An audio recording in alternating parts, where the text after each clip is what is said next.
Assalamualaikum warahmatullahi wabarakatuh. Halo semuanya, perkenalkan nama saya Dea Febriani dengan NIM 21231006. Video ini bertujuan untuk memenuhi tugas akhir dari mata kuliah Dasar-Dasar Biokimia dengan dosen pengampu yaitu Ibu Monika Primasari MPD. Pada video ini kita akan membahas yaitu mengenai nutrisi pada makanan. Nah, menurut adik-adik, samakah kandungan nutrisi telur mentah dengan telur matang? Nah, untuk menjawab ini, kita bahas terlebih dahulu mengenai nutrisi pada makanan. Makanan sehat adalah makanan yang bergizi. Makanan yang bergizi yaitu makanan yang mengandung nutrisi yang diperlukan dalam tubuh kita. Nutrisi merupakan proses biokimia dan fisiologi di mana organisme menggunakan makanannya untuk mendukung kelangsungan hidupnya. Nutrisi dibagi menjadi dua kelompok besar, yaitu yang pertama mikronutrisi, yang kedua makronutrisi. Tahukah adik-adik apakah yang dimaksud dengan makronutrisi? Nah, makronutrisi adalah sejumlah nutrisi yang sangat esensial dan diperlukan tubuh sebagai sumber energi untuk menjalankan fungsi metabolisme dan organ-organ lain di dalam tubuh. Makronutrisi diperlukan tubuh dalam jumlah yang sangat besar. Yang termasuk dalam makronutrisi adalah karbohidrat, protein, dan juga lemak. Sedangkan mikronutrisi adalah sejumlah nutrisi yang diperlukan tubuh dalam jumlah sedikit, di mana nutrisi-nutrisi yang termasuk di dalamnya berfungsi untuk mendukung metabolisme tubuh kita. Ada 3 macam yang termasuk ke dalam mikronutrisi, yaitu vitamin, mineral, dan juga air. Dari 6 nutrisi tadi, kita hanya akan membahas satu, yaitu mengenai protein. Apa sih yang dimaksud dengan protein? Protein adalah molekul besar yang terdiri atas sejumlah asam amino. Asam amino terdiri atas karbon, hidrogen, oksigen, dan juga nitrogen. Siapa di sini yang sering makan 3T? Alias tempe, tahu, dan telur.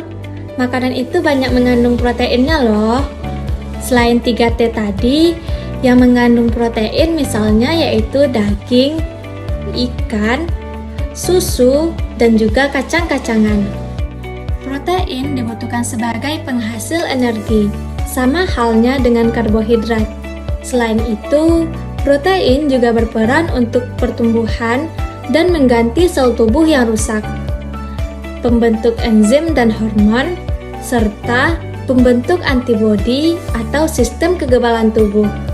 Setelah kita membahas mengenai nutrisi, selanjutnya kita akan membahas mengenai yaitu apakah sama kandungan nutrisi telur mentah dengan telur matang. Manakah yang lebih sehat, telur mentah atau telur matang?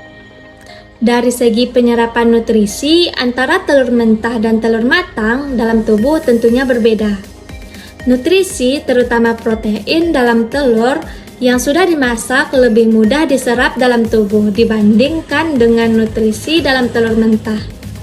Struktur protein dalam telur dapat berubah setelah dimasak, sehingga telur yang sudah dimasak mempunyai struktur protein yang lebih mudah dicerna dan diserap dalam tubuh. Walaupun jumlah protein dalam telur mentah dan telur matang sama, tetapi tubuh lebih mampu memanfaatkan protein dari telur matang.